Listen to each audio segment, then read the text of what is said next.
rider one absolutely somewhere over the rainbow way up high and dreams that you dare to dream really do come true. Someday I'll wish upon a star and wake up where the cloud heart behind me, where trouble seems so far away. Oh, only just the lemon drop there where you'll find me. Selamat malam, Assalamualaikum warahmatullahi wabarakatuh. Anda saat ini sedang menyaksikan dialog khusus dengan tema yang sangat menarik adalah program kredit usaha rakyat sebagai usaha penanggulangan pengentasan kemiskinan serta perluasan kesempatan kerja yang memang sedang digalakan oleh pemerintah saat ini. Dan berkenaan dengan topik itu hadir pula narasumber yang pastinya akan memberikan pencerahan dan informasi yang baik untuk Anda pemirsa di rumah adalah Dr. Anton Gustani MSI. Assalamualaikum. Waalaikumsalam warahmatullahi wabarakatuh. Ya, selamat malam Bapak Malam. Anton. Dan beliau ini adalah Kepala Dinas Koperasi dan UMKM Jawa Barat. Tidak hanya sendiri, di studio juga sudah hadir Profesor Dr. Haruli Indrawan MSI. Assalamualaikum. Waalaikumsalam warahmatullahi Sehat, Bapak-bapak wabarakatuh. berdua? Alhamdulillah sehat lahir dan batin. Alhamdulillah. Lahir dan batin. Baik. Profesor Dr. Haruli Indrawan MSI ini adalah selaku Ketua Dekopinwil Jawa Barat dan anggota Dewan Pertimbangan Kadin Jawa Barat, serta beliau juga adalah Dewan Pakar Forum Ekonomi Jawa Barat. Dan kami akan memberikan berbagai informasi berkenaan dengan program kredit usaha rakyat. Tapi sebelum itu kita akan saksikan tayangan berikut ini. Sejak diluncurkan pada 5 November 2007 hingga 31 Mei 2013, jumlah KUR yang disalurkan mencapai 115,75 triliun rupiah dengan jumlah penerima sebanyak 8,68 juta debitur. Setiap tahun, penyaluran pinjaman kepada masyarakat selalu melebihi target yang ditetapkan pemerintah. KUR terbukti telah berhasil menyentuh sekaligus membantu pengusaha kecil dan tenaga kerja Indonesia. KUR adalah gagasan Presiden SBY yang menjadi salah satu pilar program Pro Rakyat. Melalui program kredit usaha rakyat, pemerintah menjamin pinjaman kepada pelaku usaha kecil hingga 20 juta rupiah secara mudah tanpa agunan dan dengan bunga yang terjangkau. Kredit bisa diperoleh masyarakat melalui 33 bank yang terpercaya. Kredit usaha rakyat ini telah terbukti bahwa dapat meningkatkan kesejahteraan para pelaku usaha mikro dan pelaku usaha kecil. Dan berkat KUR juga kami mampu menguliakan anak. Karena program KUR ini, usaha kami jadi semakin berkembang. Usaha mikro, kecil, dan menengah itu sangat penting karena di samping akan menciptakan lapangan pekerjaan juga meningkatkan penghasilan masyarakat. Saya keliling Indonesia, persoalan yang dihadapi oleh mereka adalah bagaimana mendapatkan modal usaha. Oleh karena itulah saya tetapkan kebijakan KUR, kredit usaha rakyat untuk menolong dan membantu mereka. Ke depan ini, KUR akan terus kita pertahankan dan bahkan kita tingkatkan. Ya pemirsa, segera kita akan memulai diskusi kali ini. Dan saya ingin bertanya terlebih dahulu untuk Dr. Gustoni. Ini adalah yang paling menarik bahwa pemirsa di rumah mungkin ada yang bertanya-tanya mengenai program pemerintah yang satu ini. Menurut saya ini adalah program pemerintah yang inovatif karena membantu para pengusaha kecil, mikro, menengah, dan koperasi. Tidak hanya pengusaha yang kelas kakap, tapi mereka juga memperhatikan para pengusaha yang UMKM. Dan untuk pertama kalinya adalah bagaimana atau apa sebenarnya KUR ini? Ya, terima kasih. Assalamualaikum warahmatullahi wabarakatuh. Selamat malam pemirsa. Yang pertama, kita harus bersyukur ya kepada pemerintah bahwa sudah meluncurkan program KUR, kredit usaha rakyat. Jadi ada keberpihakan pemerintah terhadap rakyat. Nah, intinya adalah bagaimana kita membantu kepada pelaku-pelaku UMKM untuk meningkatkan dari segi pembiayaan. Intinya adalah bagaimana pelaku-pelaku UMKM untuk bisa eksis di dalam modal kerjanya, termasuk dalam produksi yang diinginkan. Itu kira-kira yang akan kita kembangkan di dalam KUR ini. Berarti KUR ini adalah memberikan modal untuk para pengusaha kecil. Dan selain memberikan modal, tujuan yang paling dominan dalam program ini apa yang ditujukan oleh pemerintah? Tujuannya adalah akan meningkatkan nilai tambah. Misalnya ketika itu sudah digulirkan, bahwa kita akan bisa menciptakan lapangan pekerjaan, kemudian juga akan memberdayakan pelaku-pelaku UMKM. Nah, dampak-dampak inilah akan tercipta di dalam sebuah usaha yang dibiayai oleh KUR itu. Baik, kemudian memang untuk dampaknya adalah perluasan kesempatan kerja bagi masyarakat. Jadi tidak hanya setelah kuliah selesai sekolah mereka langsung berbondong-bondong memberikan lamaran pekerjaan, tapi mereka juga harus berinovasi ya dengan berbagai macam produk untuk usaha sendiri. Jadi ada semacam keberpihakan. Ini sesuai dengan program pemerintah bahwa ada yang disebut dengan keberpihakan kepada lapangan pekerjaan, keberpihakan kepada kemiskinan, keberpihakan kepada pertumbuhan ekonomi.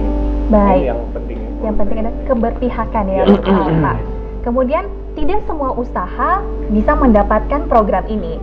Apa yang memang harus dijadikan syarat mutlak untuk bisa mendapatkan kredit ini? Ya, syarat mutlaknya satu saja. Yang bersangkutan harus punya usaha. Yang punya usaha. Boleh siapa saja? Siapa saja, Bos. Boleh siapa harus saja. Punya usaha, ketika ada usaha untuk itu bisa dimanfaatkan untuk program KUR ini. Boleh siapa saja, yang penting mereka punya usaha. Tidak dibatasi untuk nominal rupiahnya. Ya, itu tergantung pada kebutuhan dari si debiturnya. Ketika misalnya KUR ini akan diluncurkan, berapa nilai yang akan diminta oleh pelaku-pelaku UMKM? Itu batasnya sampai 500 juta ya. 500 juta untuk batas maksimal pinjaman kreditnya. Dan pasti banyak pihak-pihak yang terlibat dalam program ini. Seperti apa gambaran pihak-pihak yang terlibat? Ya, ini banyak pihak-pihak terlibat, dari Menteri Perekonomian, Menteri Koperasi, kemudian dari daerah juga kita ada keberpihakan kepada rekan-rekan dari perbankan. Itu adalah pelaku-pelaku yang harus dilakukan seperti itu. Baik, jadi memang keterlibatan dari pihak-pihak pelaku usaha sendiri, pemerintah, dan terutama bank yang menyalurkan kredit-kredit tersebut ya. Dan itu penjelasan dari Bapak Anton Gustani, dan kita beranjak ke Prof. Ruli. Ini yang memang menjadikan hal yang menarik dari kredit usaha rakyat ini apa sebenarnya? Ya, sebetulnya ada 3 hal yang menarik ya. Pertama, memang faktanya permasalahan usaha kecil, menengah, dan juga mikro itu sering sekali bermula dari pembiayaan atau permodalan ya. Itu masalah yang pertama. Kemudian masalah yang kedua, bahwa saat ini banyak praktek-praktek rentenir yang mewarnai pembiayaan di sektor mikro dan kecil ini. Ini tidak menguntungkan bagi keberlangsungan usaha kecil dan menengah.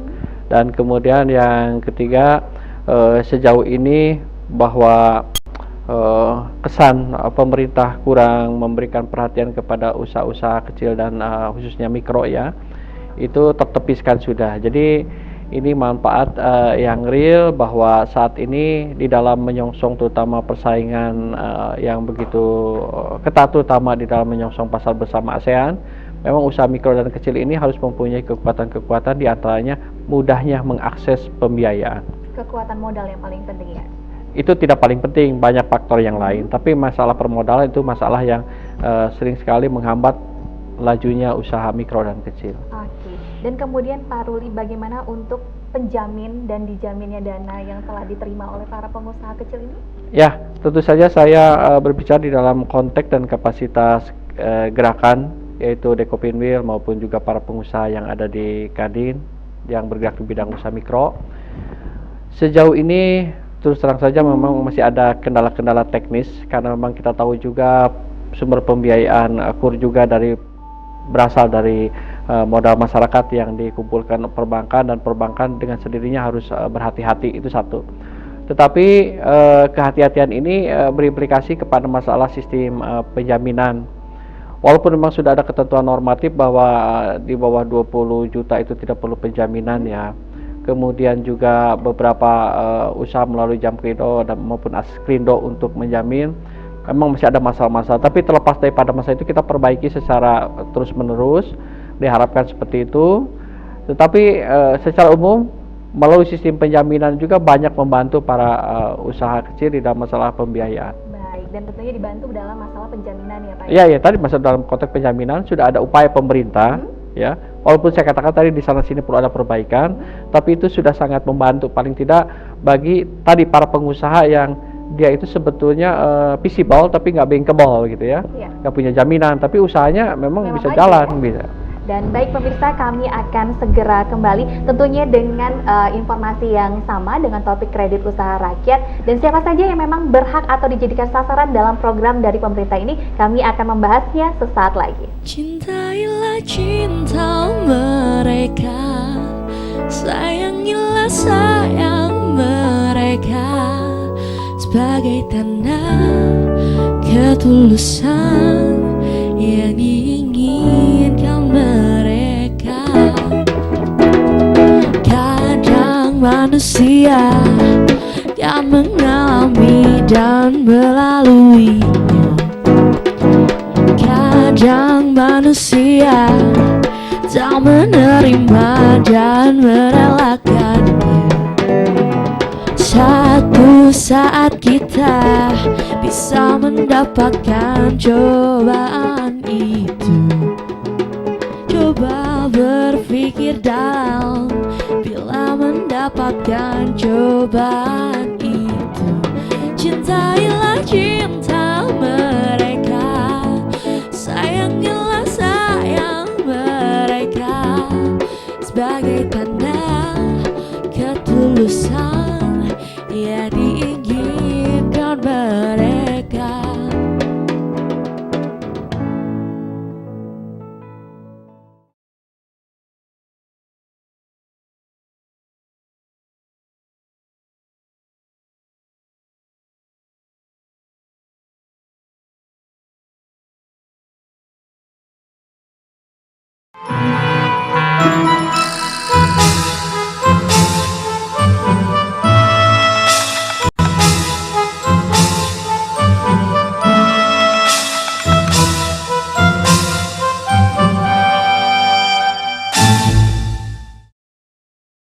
Ya pemirsa, kembali hadir bersama Anda dialog khusus dan malam kali ini tentu masih bersama narasumber kita yaitu Bapak Dr. Anton Gustani dan Bapak Profesor Ruli Indrawan. Dan pada kali ini bahasan yang sama yang telah dikemukakan di awal acara adalah mengenai program kredit usaha rakyat yang merupakan salah satu program inovatif untuk upaya penanggulangan pengentasan kemiskinan dan perluasan kesempatan kerja.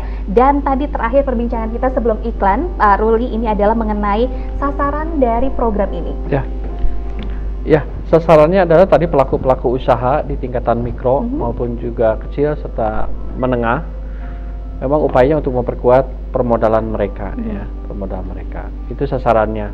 Dan secara umum jenis kegiatannya itu dari mulai hulu sampai hilir ya. Jadi dari mulai kegiatan-kegiatan di hulu di pertanian sampai kepada hilir ke perdagangan itu dibiayai, dan faktanya sejauh ini secara nasional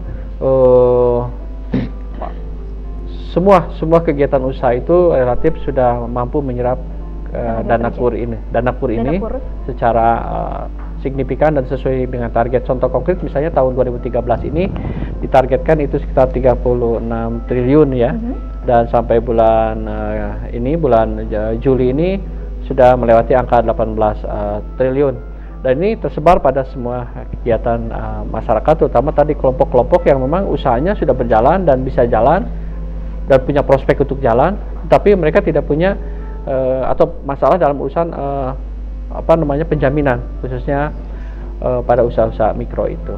Jadi sejauh ini sasarannya menurut hemat saya sudah sudah mencapai target lah ya. Sudah tepat ya Pak Sudah ya? tepat, Sudah ya. tepat.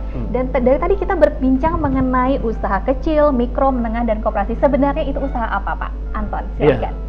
Itu ada beberapa kriteria yang dimaksud dengan usaha mikro. Misalnya dia usahanya tuh atau kekayaan dari usaha mikro tuh misalnya 50 juta. 50 Itu juta. tidak termasuk dengan modal bangunan dan sebagainya. Itu adalah. Kemudian juga ada kaitan dengan masalah penghasilannya ya. Misalnya dia dalam 1 tahun mencapai 200 juta gitu. Itu dikelompokkan ke skala mikro. Sedangkan yang skala kecilnya adalah bagaimana dia punya kekayaan bersih sekitar 100 jutaan ke atas. Itu pun tidak termasuk bangunan dan gedung yang dia miliki, tetapi hanya usaha. Ini menunjukkan bahwa ada skala-skala yang menunjukkan seperti itu gitu. Jadi memang dilihat dari untungnya dulu ya Pak ya? Ya dari segi usahanya yang terutama ya. Dari segi usaha. Dan kemudian apakah ada area spesial, area khusus di mana KUR ini memang bisa diberikan? Ya, justru itu KUR ini adalah bermainnya di skala itu, di mikro, kecil, menengah gitu. Kira-kira seperti itu. Nah inilah menunjukkan bahwa ada klasifikasi ini untuk melihat dari segi pendanaannya itu. Dan kemudian persyaratan apa saja yang memang diperlukan oleh masyarakat yang memang ingin mengakses program KUR? Ya, saya katakan tadi yang pertama adalah punya usaha, kemudian juga dilengkapi dengan penjaminan tadi yang sudah disampaikan oleh Profesor Rudi.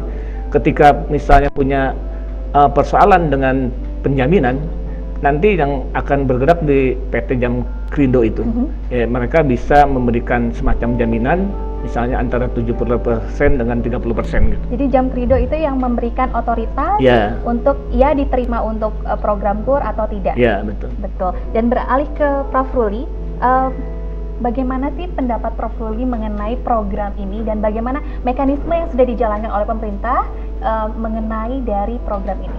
Ya, sejauh ini saya kira kita tahu mekanismenya relatif sederhana ya, relatif sederhana dan tidak sekompleks kredit-kredit yang memang untuk usaha besar. Tetapi walaupun memang kalau ditanya pendapat saya seperti apa, memang ini perlu ada upaya sosialisasi. Karena yang sederhana ini ternyata juga di lingkungan masyarakat belum seluruhnya bisa terakomodasi. Jadi maksud baik ini belum seluruhnya dipahami oleh masyarakat kecil.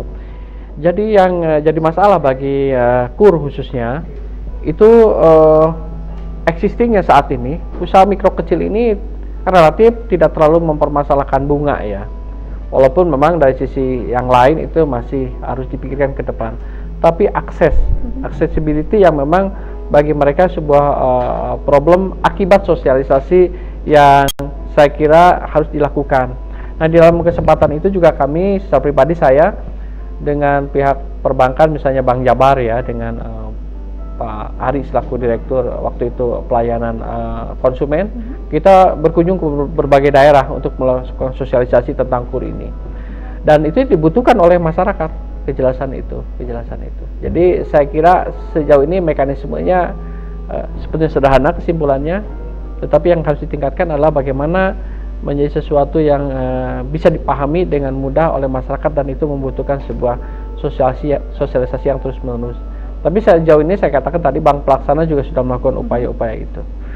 Ya, kedepannya mekanisme ini diharapkan bisa menjadi mempercepat proses penyerapan dan semakin lama semakin banyak para pengusaha dan juga koperasi yang terbantu dengan program ini ke depan. Iya baik, dan tadi berbicara mengenai akses yang sederhana sehingga bisa merekrut para pengusaha kecil untuk mendapatkan modal ini adalah melalui bank-bank.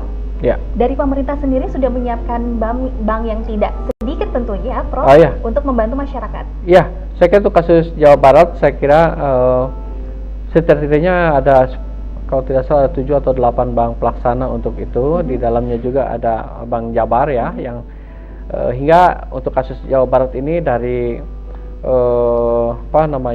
menduduki penyerapan terbesar ketiga ya setelah Jawa Tengah, setelah Jawa Timur dan Jawa Tengah. Itu menunjukkan bahwa accessibility ini sudah mulai bisa diatasi. Khusus Bank Jabar, saya kira saat ini adalah bank pembangunan daerah kedua terbesar di Indonesia yang mampu menyalurkan dana maupun juga menyiapkan dana untuk KUR secara signifikan jumlahnya. Sampai sejauh ini sudah disalurkan untuk tahun ini sekitar 2 triliun ya, 2 triliun rupiah. Ini saya kira sesuatu yang sangat membantu masyarakat kecil. Baik, dan ini yang paling menarik dari program ini tidak hanya diberikan pada pengusaha mikro, kecil, menengah, dan koperasi, tapi ternyata disalurkan juga untuk TKI, betul Pak?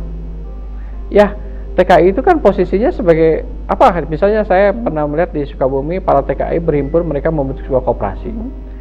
Satu, kemudian para TKI juga melakukan aktivitas sektor mikro. Ya. Jadi bukan masalah dia itu TKI atau bukan TKI-nya, tapi memang melakukan usaha itu, gitu ya. Jadi siapapun warga negara Indonesia yang memang punya usaha TKI walaupun bukan TKI, tapi dia memiliki usaha mikro, kecil, menengah, dan koperasi ini memang layak untuk dibantu. Tapi memang perlu ditegaskan begini, ini salah satu upaya bagaimana mereka itu tidak kembali bekerja ke luar negeri dalam tanda petik ya, bekerja, mohon maaf, sektor yang menjadi pembantu misalnya, lebih baik bekerja di sini dengan mengembangkan usaha-usaha mikro itu. Saya kira ini upaya untuk juga tadi dikatakan oleh Pak Kadis tentang masalah pentingnya KUR di dalam konteks penyerapan tenaga kerja ya, terutama di pedesaan ya. Baik, dan pemirsa, kami akan segera kembali dengan bahasan mengenai lembaga apa saja yang bisa membantu dalam proses pengkreditan usaha rakyat ini sesaat lagi tentunya bersama kami di Dialog Khusus.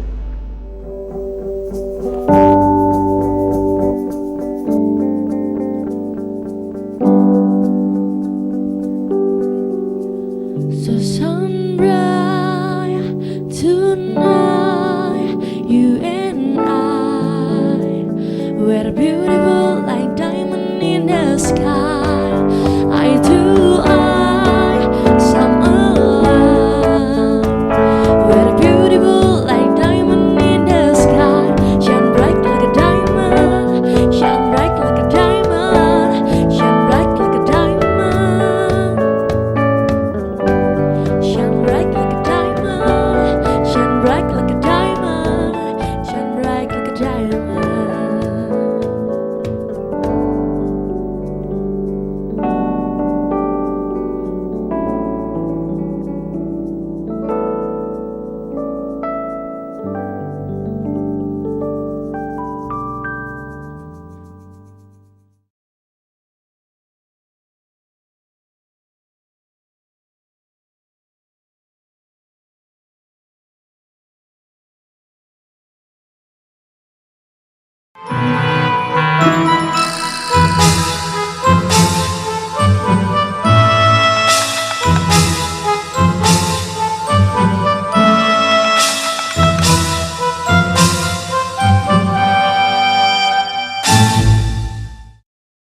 Ya pemirsa, terima kasih Anda masih bersama kami di Dialog Khusus. Dan topik kali ini adalah mengenai program pemerintah dalam rangka peningkatan dari pengusaha kecil, menengah, dan koperasi. Ini adalah salah satu program pemerintah yang bisa dibangkitkan untuk memberikan modal bagi para usaha kecil. Dan masuk ke segmen kali ini, kita beralih pada Bapak Anton. Di sini adalah adanya peranan dari lembaga Linkage. Nah, ini adalah lembaga yang seperti apa, Pak? Ya, kalau kita lihat dari bicara lembaga, Pak. Jadi lembaga ini ada namanya koperasi sekunder, ada namanya koperasi primer, dan juga ada badan kredit desa dan termasuk Baitumal. Ini adalah lembaga-lembaga yang bisa kita kategorikan sebagai linkage itu. Iya, jadi ada koperasi sekunder yang bisa dimasukkan dalam lembaga linkage. Dan selanjutnya ketentuan untuk penyaluran KUR itu sendiri, apakah langsung kepada lembaga linkage-nya atau pada perseorangan? Nah, ini bisa dua-duanya. Ya, bisa ke lembaganya, bisa juga kepada pelaku-pelaku UMKM. Berbicara mengenai dana, Prof. Ruli, plafonnya seperti apa? Ya, saya kira itu bisa semua diketahui ya dari berbagai informasi. Tetapi secara de facto bahwa saat ini usaha-usaha mikro yang membutuhkan dana sekitar 5 juta, begitu 10 juta dilayani dengan baik ya. Dan sampai tadi batas yang disampaikan oleh Pak Anton sampai angka 500 juta gitu ya. Tapi saya mencoba membicarakan tadi linkage program ya dulu ya. Ini memang betul sekali bahwa memang koperasi bisa dilibatkan karena memang salah satu masalah yang kita hadapi saat ini adalah masalah accessibility. Di mana kita tahu bahwa unit pelayanan perbankan juga kadang-kadang juga terbatas sampai misalnya tingkat kecamatan. Sebetulnya pelaku usaha itu ada di pedesaan, ada di daerah-daerah yang lebih terpencil yang tidak. Saya kira linkage program ini menjadi sesuatu jawaban ke depan bagaimana pelibatan kelompok-kelompok atau lembaga ekonomi masyarakat di pedesaan, khususnya koperasi terlibat di dalam kegiatan itu. Dan tadi mengenai jumlah juga, saya kira itu bisa variasi jumlah dan sasaran sejauh ini juga sudah disikapi dalam program linkage tadi itu, hingga koperasi itu sejauh ini bisa berjalan dengan baik begitu melayani masyarakat pelaku usaha mikro dan kecil. Jadi sebelum mengakses ke bank, apabila jauh dari jaraknya bisa mengakses ya melalui program koperasi. linkage tadi itu. Ya. Dan kemudian dalam plafon 5 juta bisa dilayani, ini jangka waktu untuk mengembalikannya dan fasilitas apa saja yang didapat oleh para debitur? Ya, saya mau bicara dari dalam tadi kondisi realitas dari pelaku usaha. Jadi kalau kita melihat pelaku-pelaku mikro itu pedagang-pedagang kecil di pasar begitu ya, kios-kios kecil, mereka itu penghasilannya tiap hari begitu. Hingga banyak sekali sekarang rentenir yang mau meminjamkan dengan bunga juga tinggi dan mereka juga mau mengambilnya, tapi sistem pembayarannya yang memang tadi bisa setiap hari dan sebagainya. Nah, saya kira program KUR ini juga mengakomodasi karakteristik atau perilaku dari para usaha mikro ini di dalam melakukan pengembalian. Jadi pengembalian juga dalam batas yang sangat fleksibel begitu, dengan cara yang lebih fleksibel juga begitu, mengakomodasi karakteristik di lingkungan para pelaku usaha mikro dan kecil. Salah satu usaha untuk memutus rantai rentenir adalah, saya kira tujuannya itu. Tujuannya itu. Baik, kembali ke Pak Anton. Bagaimana jika kalau saya sudah mendapatkan kredit usaha rakyat, kemudian saya ingin aplikasi lagi, apakah itu boleh atau memang sudah cukup satu kali atas nama satu account? Boleh. Boleh asal yang bersangkutan sudah menyelesaikan dulu kredit-kreditnya gitu. Berarti barulah dia diberikan kredit yang berikutnya gitu. Kalau seandainya usaha saya kolaps, Pak, seperti apa yang memang didapat, fasilitas apa saja didapat dari program ini? Ya, tetap Pak, sebagai kewajiban debitur tetap harus mengembalikannya. Harus mengembalikan. Ya, harus mengembalikan kepada kewajiban-kewajiban yang sudah ditentukan. Tidak ada dispensasi atau barangkali? Tidak ada sih, tapi hanya karena ini kan aturan perbankan.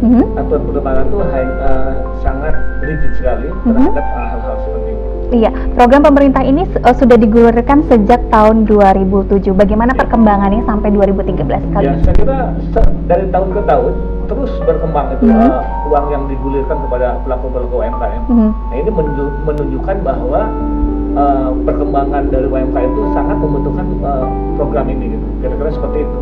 Jadi dana yang minimal 5 juta yang boleh dipinjam pun bisa membangkitkan gairah buat para pengusaha untuk memproduksi kembali. Kedua juga barangkali yang penting adalah bagaimana bisa meningkatkan nilai tambah. Nilai tambah. Nilai usaha-usaha yang akan dilakukan oleh mereka. Karena tidak sedikit jumlahnya para pengusaha lokal yang bisa mengekspor produksinya ke luar negeri. Kalau kita bicara jumlah UMKM di Jawa Barat, itu jumlahnya sampai 8,7 juta. 8,7 juta itu untuk UMKM saja? Dan itu kontribusinya terhadap PDRB, peran ekonomi Jawa Barat, khususnya di daerah, sangat luar biasa, besar sekali. Dan tentunya terbantu dengan program ini ya? Termasuk juga penyerapan tenaga kerja. Itu juga besar sekali terhadap kontribusinya terhadap penyerapan tenaga kerja. Jadi mindset masyarakat Indonesia sudah berubah, tidak hanya apply lamaran pekerjaan setelah beres sekolah, tapi bukalah usaha, mau itu kecil, menengah, ataupun apapun bentuknya, akan dibantu oleh pemerintah. Contohnya misalnya dari 8,7 juta pelaku UMKM Jawa Barat, kalau misalnya mempekerjakan 2 atau 3 saja tenaga kerja, udah puluhan juta itu tenaga kerja yang diserap di sini. Bagaimana Prof. Ruli? Tentang apa? tentang yang barusan, penyerapan tenaga kerja yang memang sudah meningkat dari tahun 2007 sampai 2013 dengan pemberlakuan program ini. Saya kira bukan hanya sekedar penyerapan lapangan kerja ya yang memang mampu mengurangi angka pengangguran, tapi juga secara de facto juga mengurangi angka kemiskinan ya. Angka kemiskinan juga berkurang.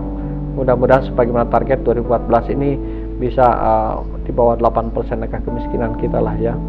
Memang pada dasarnya tadi bila ada 3 hal menurut saya bagaimana kesempatan kerja di akar rumput ini bisa berkembang. Pertama, ada kesempatan mengakses pembiayaan, dukungan infrastruktur, dan kemudian ketiga adalah masalah pasar. Nah, kalau bicara tentang pasar, sebetulnya kita ini lebih banyak pada sistem informasi pasar. Jangan terlalu berharap atau didorong mereka itu untuk ekspor. Karena pada dasarnya pasar kita pun cukup luas. Jawa Barat itu dengan penduduk 45 juta malah lebih daripada angka itu pada belakangan ini merupakan pasar yang sangat luas. Nah, cuman bagaimana mereka ini bisa mengakses pasar itu secara jelas? Karena 2 hal, pertama infrastruktur, yang kedua adalah tadi pasar dalam artian sebenarnya, karena bidikan utama daripada pelaku usaha itu adalah pasar-pasar tradisional ya. Ini yang saya kira ke depan harus tapi dari aspek tadi pembiayaan ini sangat membantu ya.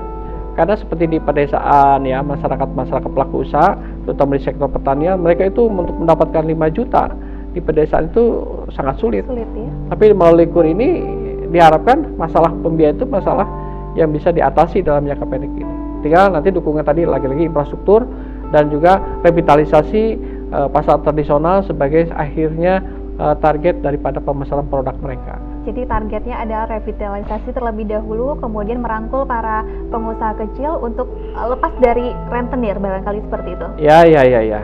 Dari sisi aspek pembiayaan memang pada dasarnya adalah mengurangi dampak daripada eksplosifnya begitu gerakan daripada rentenir yang pada akhirnya memperlemah kinerja usaha mikro dan kecil di masyarakat kita. Ada peningkatan tidak Pak tentang anggaran KUR yang akan diluncurkan? Ya tadi dikatakan 2012 itu realisasi 34 begitu ya, dan 34 triliun, dan kemudian tahun ini 2013 ditingkatkan menjadi 36 triliun, itu ada upaya peningkatan. Dan secara kumulatif sejak 2007 itu sudah mencapai kalau tidak salah 117 triliun rupiah secara nah ini angka yang menurut saya signifikan ya, signifikan. Walaupun tadi saya katakan banyak aspek dari sisi pelayanan maupun juga sosialisasi informasi ini harus menjadi lebih garapan kita ke depan gitu ya. Karena mereka membutuhkan dan mereka sebenarnya punya potensi untuk mampu membayar setiap pembiayaan yang mereka gunakan dari pihak ketiga. Baik, dan pemirsa tentunya kami akan segera kembali dengan bahasan yang menarik adalah salah satunya mengenai suku bunga yang memang diterapkan untuk program ini. Kami akan segera kembali setelah jeda pariwara berikut ini. Lihat awan di sana berarang mengikutiku, pasti dia pun tahu.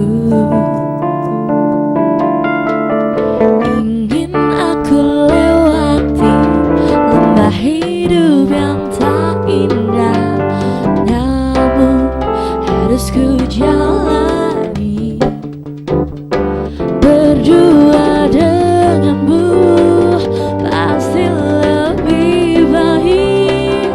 Aku yakin itu bila sendiri hati bagai langit berselimut kabut.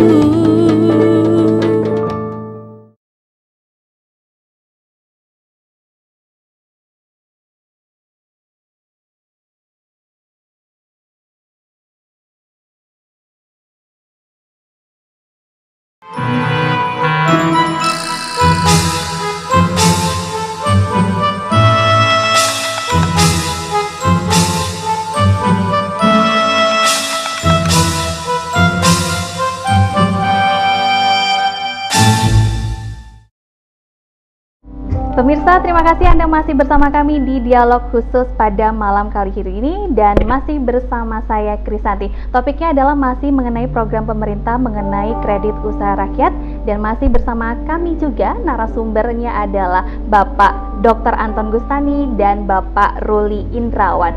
Tadi berbincangan terakhir kami sebelum iklan adalah mengenai suku bunga. Tentunya suku bunga ini pasti selalu diterapkan pada setiap proses pinjaman. Bagaimana dengan untuk kredit usaha rakyat? Ya, ini ada dua kategori.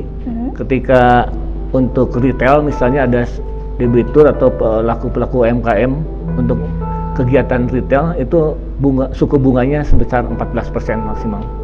Kemudian khusus untuk pelaku mikro kur ini juga sekitar 21%. Itu maksimal ya, batas-batas maksimal seperti itu. Batas maksimalnya dari plafon suku bunga yang ada pada pinjaman. Dan itu suku bunga itu suku bunga efektif ya. Efektif. Ya, jadi semakin kesini makin menurun gitu. Makin menurun. Yang terendah barangkali? Ya tergantung pada itunya nanti. Pinjamannya. Pinjamannya. Dan bagaimana keterlibatan dari kementerian dalam program ini? Nah ini tentunya luar biasa sekali.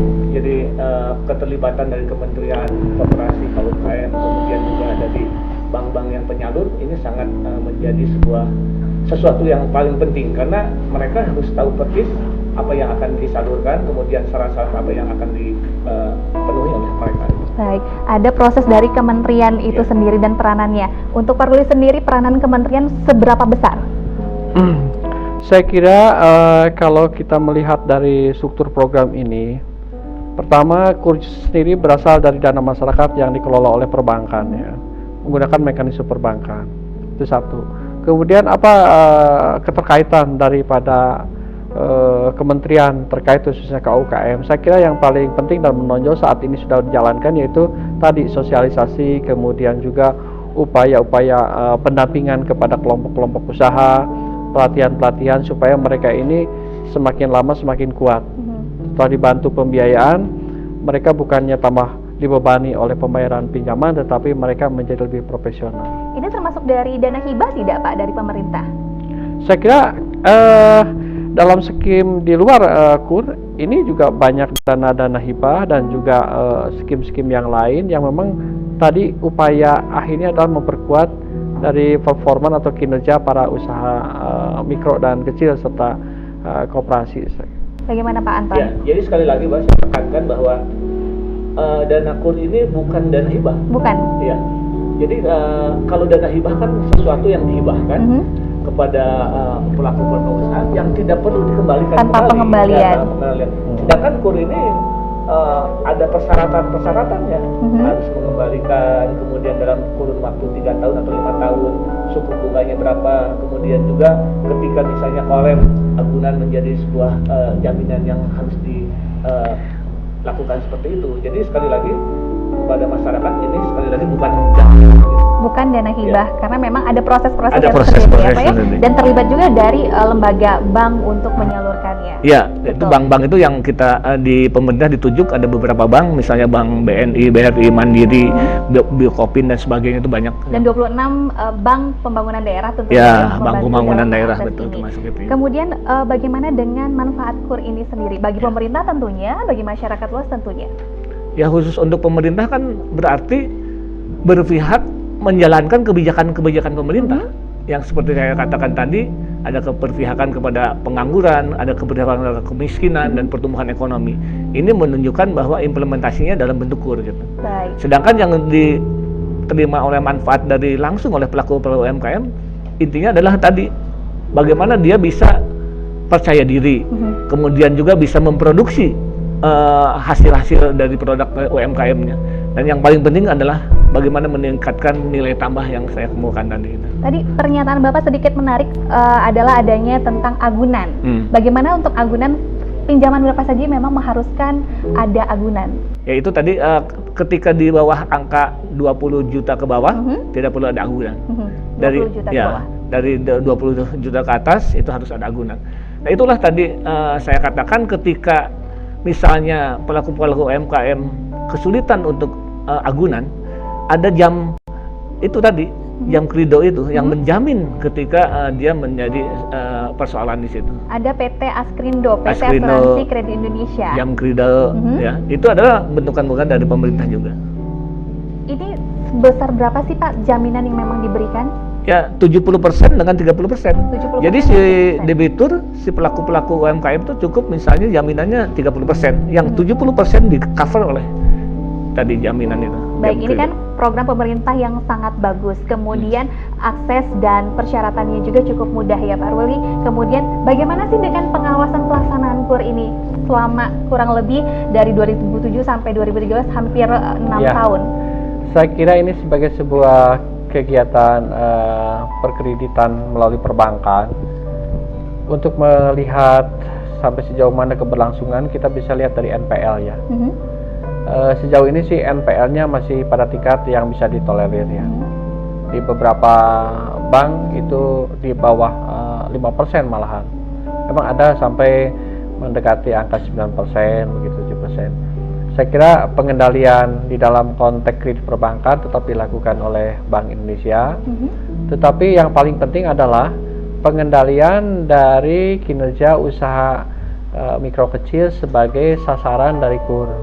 Nah, ini dilakukan oleh berbagai pihak, termasuk juga oleh dinas, begitu, oleh kementerian, begitu, oleh kami juga gerakan. Jangan sampai tadi mereka malah mendapatkan pinjaman, kemudian malah punya beban harus membayar pinjaman, usahanya bangkrut dan keluarganya hancur.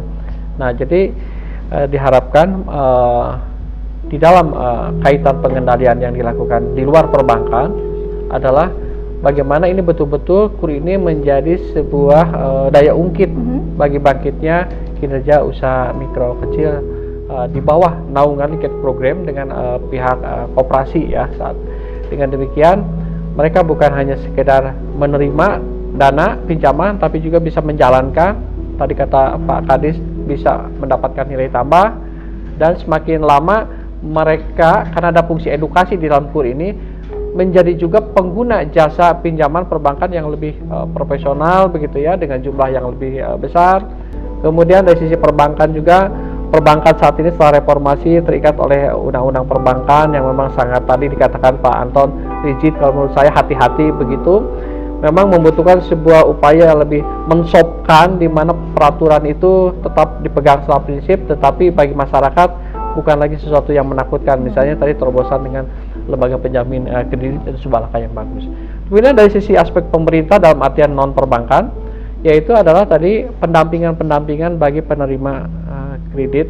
Saat ini harus diakui masih belum mampu menyeluruh melayani semua penerima KUR hingga mereka itu bisa menjalankan dana ini sesuai dengan target, yaitu meningkatnya usaha mereka. Baik, terakhir Dr. Anton, bagaimana simpulan Anda mengenai program yang digulirkan pemerintah? Ya, sebelum itu saya ingin sampaikan dulu kaitan dengan pengendalian. Jadi di Jawa Barat itu sudah terbentuk tim monitoring dan evaluasi kegiatan atau program KUR ini. Ini melakukan investigasi lah seperti itu, kemudian pertemuan bulanan, bagaimana persoalan-persoalan yang terjadi di lapangan, itu yang pertama. Yang kedua juga kami mengharapkan kepada pelaku-pelaku UMKM harus naik kelas gitu. Harus naik kelas. Ya, misalnya dia dari awalnya adalah dari mikro, naik kelas jadi kecil dan sampai menengah. Itu adalah bagian dari edukasi yang tadi disampaikan oleh Prof. Ya, jadi artinya bahwa dia tidak diam saja di mikro atau di kecil, tapi harus naik kelas menjadi menengah dan sebagainya. Yang terakhir saya sampaikan bahwa pelaku-pelaku UMKM itu tadi kaitan dengan perbankan, satu kuncinya harus disiplin juga. Disiplin bayar, disiplin segala macam gitu. Ini kunci dari keberhasilan sebuah pelaku-pelaku UMKM untuk menghadapi berbagai event, terutama di 2015 nanti kita memasuki masyarakat ekonomi ASEAN. Ini harus dipersiapkan dengan baik gitu. Baik. Dan pemirsa, perbincangan kita sepertinya akan segera berakhir, dan penutup tadi adalah merupakan salah satu simpulan yang bisa kita tarik bahwa program kredit usaha rakyat yang digulirkan pemerintah adalah salah satu program yang membantu serta mendukung masyarakat menjadi lebih cerdas, khususnya dalam bidang perkreditan. Dan Dan yang paling penting, pemerintah selalu memperhatikan para pengusaha kecil, mikro, menengah, dan koperasi. Dan pemirsa, terima kasih atas kebersamaan Anda selama 1 jam bersama kami. Dan terima kasih kepada Prof. Fuli dan Dr. Anton telah memberikan berbagai informasi yang tentunya penting bagi Anda. Terima kasih sekali lagi atas kebersamaan Anda. Saya Krisanti pamit undur diri. Wassalamualaikum warahmatullahi wabarakatuh. Selamat malam. Perahu kertasku kan melaju, membawa surat cinta bagimu. Kata-kata yang sedikit gila, tapi ini adanya. Perahu kertas mengingatkanku betapa ajaib hidup ini, mencari-cari tambatan hati. Kau sahabatku sendiri, hidupkan lagi mimpi-mimpi, cita-cita yang lama ku pendam sendiri. Berdua ku bisa percaya,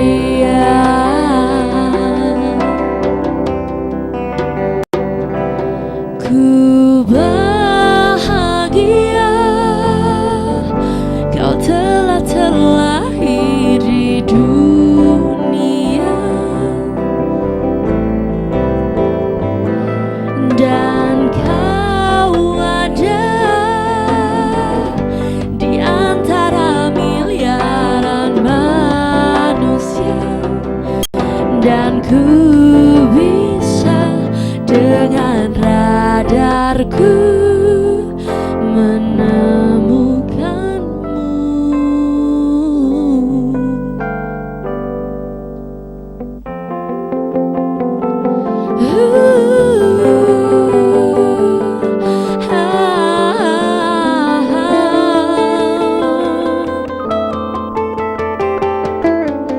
Tiada lagi yang mampu berdiri halangi rasaku, cintaku padamu.